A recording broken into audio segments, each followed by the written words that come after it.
Have you ever been like right in the middle of something important, a project, maybe a relationship, trying to get fit, and you just feel this pull towards things going wrong? It's not just, one little mistake. It feels bigger, like a pattern. Yeah. And it makes you think, are these failures just random bad luck? Or is there some kind of hidden script we're following, something we somehow wrote ourselves? That invisible script you're talking about, the one that kind of directs your energy, your choices, and ultimately where you end up.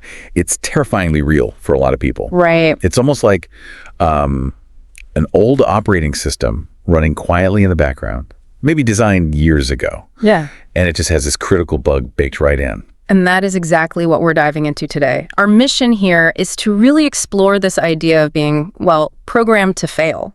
We're going to look at those hidden psychological codes that seem to be running our lives, pulling insights from our source material to understand how we might subconsciously steer ourselves towards outcomes we expect, even if they're painful. And what's really, I think, insightful about digging into this is how it shifts the way we look at failure itself. How so? Well, we're moving the conversation away from thinking it's about personal weakness or some kind of character flaw. Yeah, the blame game. Exactly. Instead, we're framing failure more as psychological wiring, like a conditioned response that once you actually see it, you can analyze it, understand it, and this is the key part, you can potentially debug it. Okay, let's unpack that on a personal level then. Yeah. When we say someone is programmed to fail, what does that actually look like? Day to day, trying to build a career or just live a healthy life? In personal terms, it really means you're operating with these inner scripts.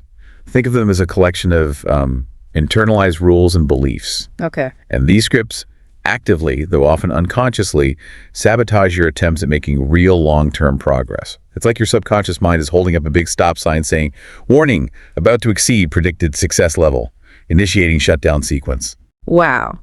So these aren't things we're born with. They're learned. But where do they get written? Where does this programming come from? Oh, they are deeply learned. Absolutely. These scripts often start forming pretty early in life, maybe through repeated trauma or just consistent disappointment or even chronic criticism from important people. Right, those early experiences. Yeah, and when those negative things get internalized, the mind starts to build a kind of framework, an unconscious expectation of failure. It simplifies reality, basically. If you've hit setbacks and pain every time you reach for something before, well, the safest bet, logically, is that you'll probably fail again. And the sources we looked at show that once that blueprint is sort of laid down, you can actually see it play out in real behaviors. The script isn't just internal, it manifests. Absolutely. And the manifestation can be, pretty subtle sometimes. For instance, the script might sort of push the person to consistently set these ridiculously unrealistic goals. Setting yourself up to fail from the start. Exactly. It ensures disappointment is baked right into the plan. It's a very efficient kind of built-in failure mechanism because then the person gets to say, "See, I never really had a chance anyway." Or another strategy I saw mentioned is quitting early. Like the moment things get tough or there's friction, instead of seeing a setback as, useful information like data telling you what needs to change, they see it as confirmation. Confirmation of the script. Yep, my expectation was right. This was pointless. It validates the whole program. And sometimes the self-sabotage is even weirder, more complex, like the fear of success. Oh, absolutely. That was fascinating. The programmed mind genuinely worries, sometimes intensely, that it won't be able to maintain success if it achieves it. Or that they don't deserve it somehow. Or that they don't deserve it, exactly. So what happens? The individual might unconsciously create a crisis, maybe right before a huge breakthrough, professionally or personally. It's deemed safer, subconsciously, to fail predictably and stay in that known, maybe uncomfortable but familiar state, than to risk the huge identity-shaking unknown of actually succeeding long-term. Wow, that sounds exhausting. Like your conscious brain is trying to hit the gas, but the subconscious is just slamming the emergency brake over and over. That tension is absolutely key. And if we want to debug this program, we really have to understand the engines driving this whole loop. The big question is, why does the brain seem to actively prefer this cycle of predictable failure over the risk and potential reward of growth? Okay, so this is where we get into the deeper psychology, right? What are the main factors keeping this loop going? Well, a primary driver, and something that comes up a lot in the research, is a concept called learned helplessness. Learned helplessness. And this isn't just, giving up casually. It's a profound shift in belief. When you face repeated, seemingly inescapable setbacks. It literally trains the person to believe that their effort doesn't actually matter. Regardless of how hard they try. Regardless. The source material shows that once this mechanism kicks in, the person starts overlooking opportunities for control, even when they actually appear. The brain basically decides that staying stuck, even though it's painful, offers a weird kind of certainty. Stability, even. So the brain is essentially picking familiarity, even painful familiarity, over potential reward, just because the familiar takes less energy and guarantees an outcome it already knows. Precisely. And this gets locked down even tighter by things called cognitive distortions. Ah, the twisted thinking patterns. Exactly. These are the skewed ways we process information around us. Thoughts like, I always mess things up, or people like me just can't win. These aren't just passing bad moods. They function as active self-fulfilling prophecies. Can you give an example? Like, which distortion is particularly good at writing this failure script? Oh, think about catastrophizing, or maybe all or nothing thinking. So if a small mistake happens, the catastrophizer doesn't just see a small mistake. They immediately leap to global ruin. Okay, if I miss this deadline, I'll definitely get fired. Then I'll lose my apartment. I'll end up alone. Right, the downward spiral. And the subconscious mind then spends all its energy just scanning the environment, filtering reality to find any evidence, even tiny bits, that confirms this catastrophic prediction. The loop just feeds itself constantly. And this connects so directly to identity, doesn't it? If your core idea of yourself, your self-concept, forms around being inadequate, Yeah. if the failure script basically defines you as, I'm just not good enough, then actually achieving something, succeeding, must cause real identity panic. That's absolutely right. Success becomes, in a way, an identity violation. Wow. If the script says you are a failure, then experiencing massive positive change forces you to rewrite who you fundamentally believe you are. And that is profoundly uncomfortable. It feels unsafe. So the self-sabotage we talked about earlier, that Right, kicks in to sort of restore balance. Often, yes. It's the subconscious trying to pull the individual back to their familiar, albeit painful, defined identity, back to what feels known. Okay, so we focus a lot, and rightly so, on the internal stuff, the psychological architecture. But we need to make a shift here because it's crucial to emphasize. It's not always programmed internally, is it? Sometimes the programming is external. Yes, broadening the concept like this is essential. When we talk about being programmed to fail, it applies just as well to systems, institutions, big organizations. Right. We were talking about workplaces, educational systems, even, products or projects that are designed without proper foresight, or maybe without basic fairness built in. That must be a relief for listeners, honestly, because it stops you from just internalizing all the blame and prompts you to look at the environment too. Exactly. Failure can be fundamentally programmed into an organization, maybe through flawed structures like using metrics that accidentally reward burnout instead of real efficiency, or just poor leadership setting goals that are impossible or completely arbitrary from the outset. Can you give an example of how a company might, maybe unintentionally, program its employees for failure? Sure.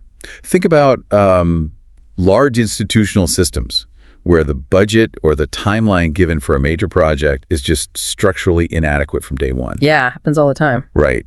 You could have the smartest, most dedicated people working on it, but if the project's design is fundamentally flawed, say, you're asked to deliver something complex in 3 months with a budget that clearly needs 6 marriage. The system itself pretty much guarantees failure for the team members involved. No matter how hard they try. No matter their effort. In a way, the system needs someone or some team to fail so that the initial poor planning or resource allocation isn't exposed higher up. So the key lesson connection here then is that recognizing this environmental programming lets us look for structural solutions, changing the metrics, maybe the leadership, the rules of the game. Exactly. Rather than just telling individuals to try harder within a broken system. Precisely. It allows us to move from just diagnosing personal pathology to thinking about practical systemic interventions.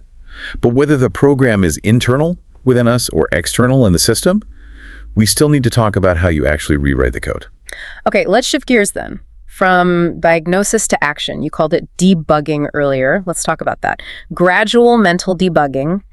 How do we find that old flawed code and start intentionally putting in a new, more resilient version? Well, the path forward really seems to rest on, let's say, 4 key lessons that emerge from the material. The first, and maybe the most critical, is simply awareness is step 1. Just noticing. You just cannot change what you're not aware of. You need to actively start listening for those automatic if-then statements running in your head. Like, Yeah. if this gets difficult, then I'll probably quit. Or if I succeed, then something bad will happen. Recognizing it's learned, not destiny. That's the core insight. Realizing failure is learned, it's not who you are, is the absolute first step in dismantling that default belief system. It sounds like taking your inner monologue and really holding it up to the light. Asking yourself, what is this inner voice constantly broadcasting about my potential? And that leads directly into the second lesson. Yeah. The power of self-talk. That inner narration, the voice you might think is just background noise. It's actively training your brain, constantly. We need to consciously shift from those big, global, identity-based failure statements like, I'm a complete failure, towards more specific behavioral observations. Something like, okay, that specific strategy I tried didn't produce the result I wanted. Separating the action from the identity. It's a subtle difference, but it's huge. It prevents one specific failure from infecting your entire sense of self. Okay, here's the one I found really challenging, honestly, from the material. The idea that we need to challenge comfort in failure. Why on earth would someone willingly stay in a painful failure state? It seems counterintuitive.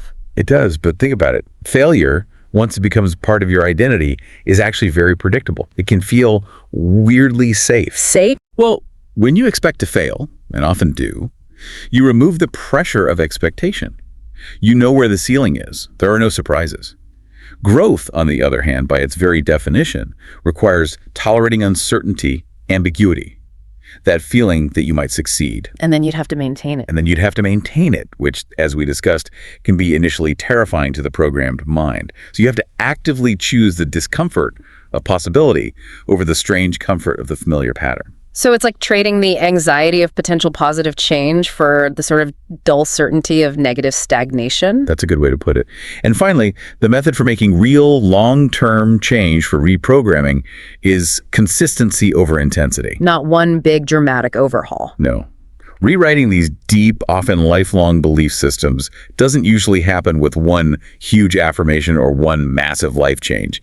It happens through consistent, steady, even small wins. Okay, how do you intentionally create a small win, especially if you're feeling stuck? The sources suggest focusing on the process, not necessarily the big outcome at first.